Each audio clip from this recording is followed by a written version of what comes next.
Hello guys, it's Hunter and I with another video review, this time with the Thundercats Classics Panthro figure by Mattel.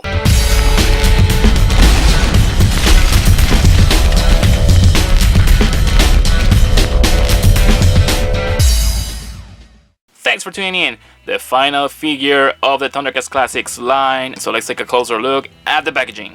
As is customary with the line, every Thundercats Classic figure comes with a black mailer box. Here you can see the Thundercats seal, Panthro here, a graphic of Panthro here on the left side.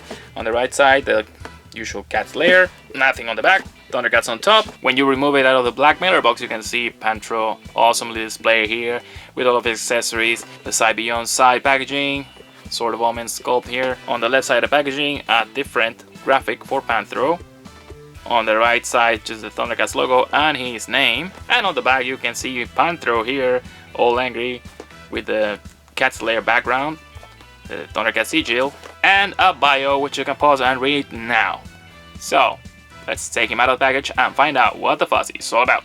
Well, there you go, Panthro out of the package. Okay, it's a great figure. Mine has a ton of quality control problems, so let's take a closer look. First off, you can see how they screwed mine with this black spot on the nose. The head is very flexible, so it's kind of like a rubbery, you know, it's made on a rubbery material, so the ears are flexible too. The eyes are painted in a show accurate manner, although some people are complaining that it should be in a bit more, you know, orange, you know, tone. So, his harness, man, his harness is what gave Panthro his unique looks. All these spikes here are made of soft plastic. They're detailed with silver paint. Yeah, and one of my spikes is missing paint, as you can see. Ay, that's another touch-up I'm gonna have to do, que pendejos. His belt has some leathery accents, you know, to make the texture of leather around it. Very cool. This is some extra that the Four Horsemen like to add. Unfortunately, mine got a bit chipped on the packaging, so yeah, don't try to leave your Panthro in the packaging because this one will go deeper. It's messed up. The Thundercats sigil is well painted. I don't have any blemishes, and this whole harness is removable. You see, there is a clasp here, and you can remove the thing. There you can see Panthro without his harness. There's flat paint here, just nothing, you know, out of the ordinary. Oh, his arms are nothing special. They just have the same subtle airbrushes around the muscles to give him more definition. Mine is very dirty, as if he just fell on the factory and some Chinese stepped on him. Really dirty and miserable. He has this metal ring around his arm. Same with this here, kind of like a Master of the Universe. Look at that. The hands are hinged. They move, they rotate. Yeah, they're very soft. The crotch is made out of very flexible plastic, which allows them legs to, you know, move forward in case you're gonna sit him down on your Thunder Tank, which we're not gonna get unless you have the vintage one. On his legs you can see also some subtle dry brushing around the muscles, and again a lot of dirt on my figure. See? Yeah, blue streaks. The joints on his leg are very tight. They're very tight. Yeah, the top of the boots have laces, as you can see. They go all the way around the back. It's awesome. They're detailed with flat paint, and the feet move front and back, and as you can tell, it has ankle rockers.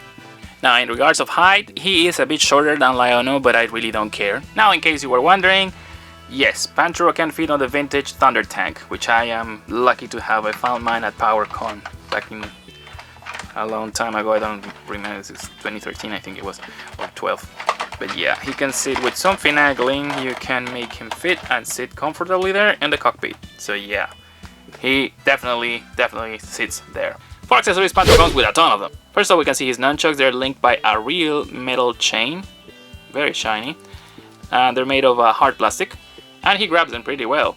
Yeah, you can see here too, paint splotches them. Yeah, I just gave up, man. I think this is and it's missing paint here, so I got the paint here from this brother. Well, okay, whatever. He also comes with this, you know, twirling the nunchucks, ready to kick your ass, or you know, smack you in the head with this. Now, this is not the first time we see this type of accessory. Of course, we've seen it before in a smaller scale, of course, with the Rebel Tech Ninja Turtles. I remember Michelangelo used to have that thing. Then NECA released their set for San Diego with that thing, and now Thundercats with this nunchuck here. Very cool. It's solid and sturdy.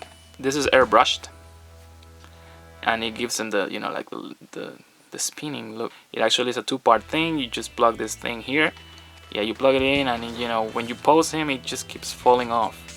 Yeah, you see, it's a bit messed up. He also includes an extra hand, which is hinged as well, and why? It just doesn't serve any other purpose. It's a redundant hand, but whatever. And two little relics. The first one is the Key of Thundera. This was used to open the Book of Omens. It's part of the treasure of Thundera. It's Italian glossy gold. There's a little Thundercat sigil there. One is made of really rubbery plastic. The other accessory is this Thundrillium detector. Remember, he used to be always detecting Thundrillium here and there. You know, it's the main source of fuel for the Thundercats. It's a cool thing that they included it because, you know, Panthro is the resident mechanic of the Thundercats. So yeah, it's perfectly cool that they included this thing. And you can pose it on any hand, and it just, you know, it grabs it pretty well. The Thundercats Classics line has been a blast. Aside from a lot of quality control problems, remember my Lion-O, he had no fingers, and one or another thing, it has been great. Panthro is a way to say goodbye to the line, and it went with a blast, because this is an extraordinary figure. It's very good, very well made, the accessories are on point. We are left without many of the core characters. I would have preferred Chitaris instead of Myra, but hopefully Super 7 continues to fight for the rights to make these figures. They have expressed their desire to make these figures, but so far the line, the license is tied with Warner and Mattel, so they have to reverse the rights through the legal departments, and those legal departments are slower than a snail, so it takes a while to, you know, revert all those rights. Hopefully they'll get them. Hopefully we'll get more figures, and we will complete our Thundercats Classics collection, because look at these beautiful detailed figures. I mean, it's awesome. Here I leave you with a shot of the entire collection of Thundercats Classics by Mattel, so you can take a look at them. I highly recommend all of them. Alright, it was a blast to do these reviews. I hope I can continue making more if the line continues. Let me know what you think on the comment section. This is Hunter Knight signing out. Wasn't that fun? Subscribe to my channel for more videos like this. Also, don't forget to visit the Toy and Pop Culture feed for the latest toy news. Thank you! Impressive.